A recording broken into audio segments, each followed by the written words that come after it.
Hello everyone and welcome back to another video from Apps Academy. In this video, I'm going to show you how to add lens flare onto your pictures in Snapseed. So let's get started right away. Now, first of all, make sure that you have an image of a lens flare available and download it on your device. Then just open up the Snapseed application and then tap on the plus icon or the open button to open up any image that you would like to edit. Once you open up this image, you can tap on the tools option and then scroll down and tap on double exposure. From the double exposure menu, tap on open image and now upload the image of your lens flare. You can now reposition and adjust the size, scale, as well as position of your lens flare that you would like to add. Once you are done, tap on the opacity option and then swipe it to the left so that it is almost invisible. Then you can tap on the tick mark to apply your changes. And now your lens flare will be added onto your image.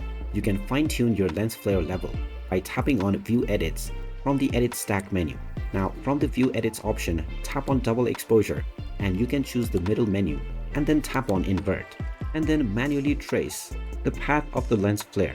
Make sure to do this with precision, and once you are done, you can tap on the Invert option and make sure Mask is enabled. Then you can tap on the tick mark at the bottom right corner, which will now fine-tune your lens flare. You can go back to the settings menu and redefine your opacity at any time. And there you have it. That is how easy it is to add a lens flare onto your image in Snapseed. If you find this video helpful, make sure you hit that like button and subscribe to our channel if you haven't done so already. Also ring that notification bell to never miss another update from us. Thank you for watching and I will see you again in the next video.